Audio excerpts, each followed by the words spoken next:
Welding जो होती है उसके अंदर ऑक्सी एसिटिलीन फ्लेम होता है। तो ऑक्सी एसिटिलीन फ्लेम का मतलब क्या होता है कि उसके अंदर ऑक्सीजन और एसिटिलीन एक साथ मिलकर बर्न हो रहे होते हैं।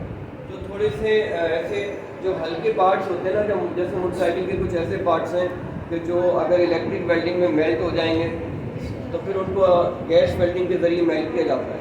वहाँ भी एग्जैक्टली यही रिएक्शन होता है। कैल्शियम कार्बाइड के वहाँ पे लिए जाते हैं। वैसे तो रॉ फॉर्म में आपको जब मिलेंगे ना तो ये स्टोन की फॉर्म में होता है, पत्थरों की शेप में होता है।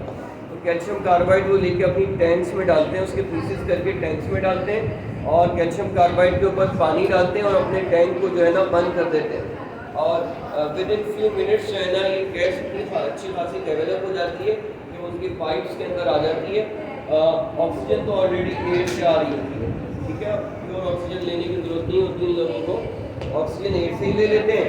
एसिटिलीन इस तरह से फॉर्म होती है। फिर जो उनके पाइप्स में जो आती है गैस वो ऑक्सीजन और एसिटिलीन का मिक्सचर होती है, ठीक है। बहरहाल कैल्शियम कार्बाइड अगर वाटर से रिएक्शन होता है तो इस तरीके से ये एक आसान सा रिएक्शन होता है और हमें क्या मिल जाती है, हमें मिल जाती है इथाइल गैस मिल जाती है और कैल्शियम हाइड्रोक्साइड। बेरिलियम कार्बाइड का रिएक्शन बताइएगा जरा क्या है। Be2C plus 4H2O 2 beryllium hydroxide plus methane. यहाँ पे देखिए बेरिलियम +2 से +4 हो गया, सही है। और याद रखिए अगर हम इसको मान लेंगे वो है कोवेलेंट नेचर अगर ये शो कर रहा है तो इसमें इस तरह हो सकता है, ठीक है। कार्बन ने 4 बॉन्ड बना लिए, कार्बन ने 4 बॉन्ड बना लिए, ये हो गया। ये पार्शियली समझेंगे, ये पार्शियली पॉजिटिव हो गया, ये पार्शियली पॉजिटिव हो गया, ये हाईली पार्शियली नेगेटिव हो गया, ठीक है। देखिए बहरहाल मेटल जो है ना, अब जब ये रिएक्शन होगा इस रिएक्शन के नतीजे में क्या होगा कि ये सारे बॉन्ड टूट जाएंगे और इन सारे बॉन्ड के टूटने की वजह से बेरिलियम क्या रह जाएगा, अकेला रह जाएगा और कार्बन भी सेपरेट हो जाएगी, ठीक है। और बेरिलियम क्या करेगी, बेरिलियम वाटर से क्या ले लेगी, बेरिलियम वाटर से OH ले लेगी और वाटर कितने हैं, बेरिलियम ने वाटर से OH ले लिया और कार्बन ने हाइड्रोजन ले लिया। तो अब इसका क्या मतलब है कि ये दो के ना, ये दो होंगे और वाटर होगा 4HOH, देखो सही है। Yes sir.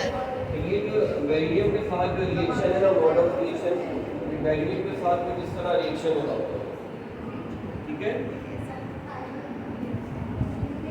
तो ये मोड ऑफ रिएक्शन इसके अल्कलाइन अर्थ मेटल के जो अदर कार्बाइड्स होते हैं उनका मोड ऑफ रिएक्शन ही ऊपर वाला होता है और बेरिलियम के साथ जो इनका रिएक्शन है मोड ऑफ रिएक्शन वो इस तरह का होता है।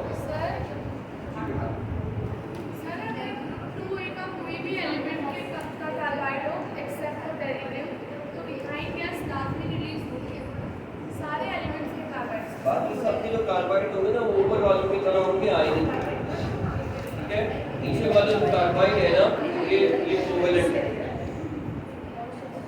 ठीक है।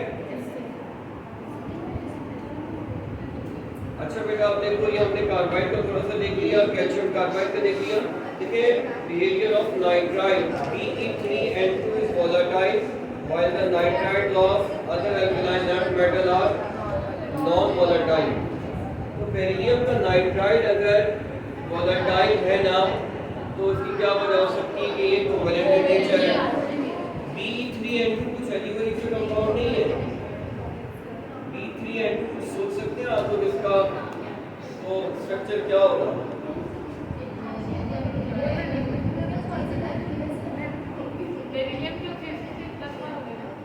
Be3N2 आप लोग कुछ बना सकते हैं स्ट्रक्चर Be3N2।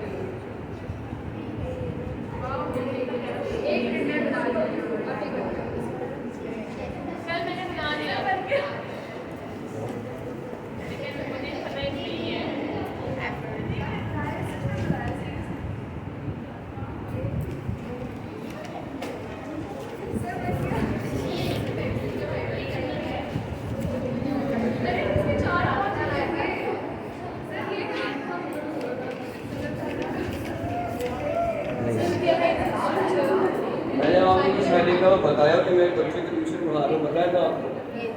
मैंने उसको पढ़ा रहा था ना, मैंने कहा बीट लिया है, कुछ अजीब अजीब सा लग रहा है, पता नहीं कैसा स्ट्रक्चर होगा। मेरे हाथ में सिर्फ मोबाइल था, मैंने कहा यार चलो मोबाइल में देख रहा है क्या, नहीं मोबाइल में नहीं देखते इसको। यकीन करेगा वो इसी अल्फाज में था, उसने मुझे बना के दे दिया। उसने मुझे है ना, उसने कहा कि सर ये नाइट्रोजन ना, उसने भी थोड़ा सा सोचा होगा, 5-10 सेकंड से ज़्यादा उसने नहीं सोचा होगा। उसने कहा कि क्या है बेरिलियम और ये आगे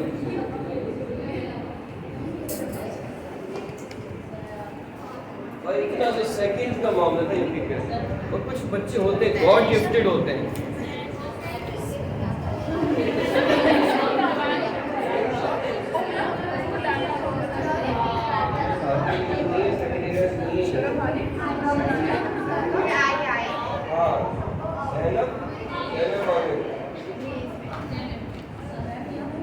ठीक है बेटा, ये बड़ा अच्छा सा स्ट्रक्चर है ना। इसमें वो नाइट्रोजन दोनों पैरामीटर हो गई है और बेरिलियम की वैलेंसी भी पूरी है और beryllium is making covalent bond. ये ऊपर से एक पिरामिड है और नीचे से भी पिरामिड है, दो पिरामिड उल्टे हुए हैं और पिरामिड्स अगर उल्टे हो जाए एक दूसरे के ऊपर रख दिए जाए, पता नहीं क्या कहलाता है, वो हो सकता है कुछ इसके शेप का नाम मुझे याद नहीं।